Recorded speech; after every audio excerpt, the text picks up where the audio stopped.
right, so get ready to unlock some lyrical secrets, because today we're doing a deep dive into a track that's been requested by you. Oh, yeah. Cenior Studies by Canibus, Nice. off his album Mic Club, The Curriculum. Oh, cool. If you haven't heard it yet, picture this. Intricate rhymes, Okay. layers of meaning, Mm-hmm. and enough vocabulary to make a dictionary blush. Wow. You can check it out on C Radio, Spotify, and Rippers Unite YouTube after our little exploration here. Awesome. Yeah. Canibus is not exactly known for crafting simple party anthems. Yeah. Cenior Studies is more like a college-level course in lyrical complexity. Exactly. And that's why you reached out, right? Yeah. To decode some of those hidden meanings and really grasp the concepts Canibus is laying down. Yeah. I mean, some of those lines just go right over my head. I hear you. I need like a lyrical cheat sheet or something. Exactly. So let's jump right in. Let's do it. So right off the bat, the song starts with this line. The artists come and go, so does the show, so does the dough, nothing lasts forever, you know. I mean, talk about hitting you with a dose of reality. Hey. It's like he's saying fame and fortune are fleeting. Yeah. Almost like setting the stage for a deeper message. I think you're right on the money there. I don't think it's just about the superficial stuff. Right. You know, cars and money and all that. Yeah. I think Canibus is emphasizing the importance of the journey. Okay. The experiences and the lessons you learn along the way. Yeah.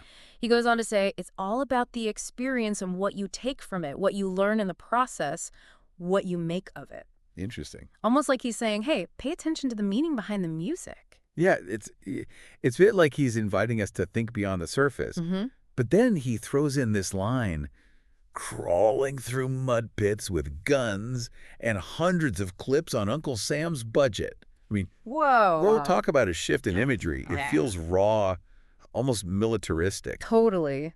Do you think he's talking about real-life struggles here, or is it more metaphorical? I think it could be both, honestly.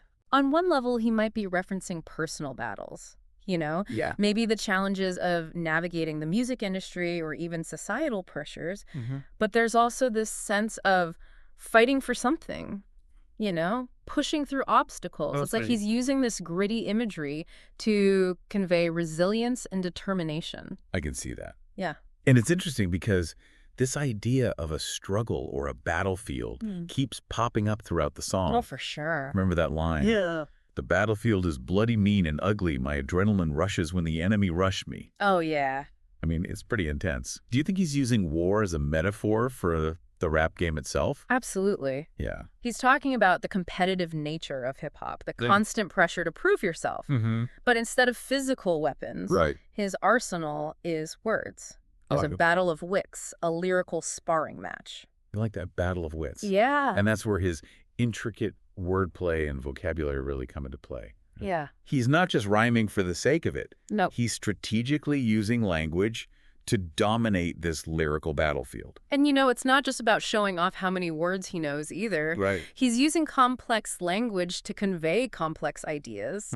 Like take, for instance, his reference to the historical debate between Thomas Huxley and Bishop Wilberforce. Mm-hmm. It wasn't just a random history lesson. It was a clash between science and religion. Right. A debate about the very nature of truth and belief. Hold on. I'm going to need a little help with that one. Sure. Can you break that down for me and for our listener, too? Yeah. Who were Huxley and Wilberforce?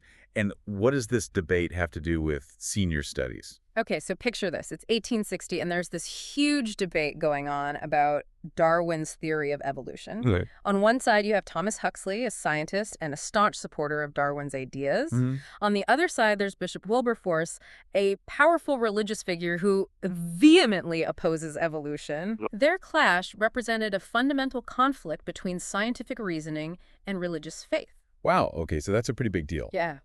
But how does that tie back to what Canibus is doing in Cenior Studies?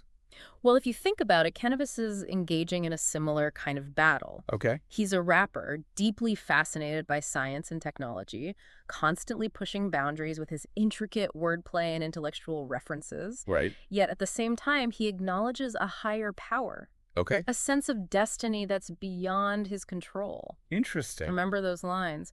What must be is ultimately not up to me, but I sacrifice my life for yours if you trust me. Oh, yeah. You're right. He seems to be wrestling with these big questions about faith, purpose, and the role of science in our lives. Yeah. It's like he's trying to reconcile these seemingly opposing forces within himself. Mm-hmm. Just like that Huxley-Wilberforce debate. Exactly. And it's within this tension, this struggle between different perspectives, Right. that the true brilliance of Senior Studies emerges. Canibus isn't afraid to explore complex ideas, to challenge conventional thinking, and to push the boundaries of what rap music can be. Okay, that's super insightful. Yeah. So we've got this idea of a battlefield where Canibus is wielding his lyrics like weapon, Right. grappling with these big philosophical questions, Yeah. and referencing historical clashes of ideas. Exactly. What I'm still trying to figure out is how does this all connect to the overall meaning of the song? Yeah. What's the takeaway for us as listeners? Right. That's the million-dollar question, isn't it? And I think the answer lies in understanding how Canibus weaves these seemingly disparate elements. Okay. The street grit, the intellectualism, the scientific language, Right. into a cohesive tapestry of meaning. Okay, I'm following you, but how does he actually do that? What are some specific examples from the song that bring this all together? Well, look at how he seamlessly blends those battlefield metaphors with scientific references. He talks about downloading information at the speed of light and having virtual memory in the gigabytes. Right. It's like he's merging the language of warfare with cutting-edge technology. You know what? That's something I noticed too. It's like he's saying his mind is a weapon, Yeah. capable of processing information and spitting out rhymes with incredible speed and precision. Precisely. And remember those lines where he says adenine, guanine, cytosine, and thymine? Yeah, that one kind of went over my head at first. I had Yeah. to brush up on my biology to get it. Right. But why DNA? What's the connection there? Well, those are the 4 bases of DNA, Okay. the building blocks of life itself. Oh, wow. He's literally equating his lyrical ability to the very essence of life, to the fundamental code that makes us who we are. Right. It's a bold statement, almost like saying his rhymes are as essential and powerful as DNA itself. Wow. I never thought of it that way. Yeah. It's like he's claiming that his words have the power to shape and transform, Yeah. to create something entirely new. Exactly. And it goes even deeper.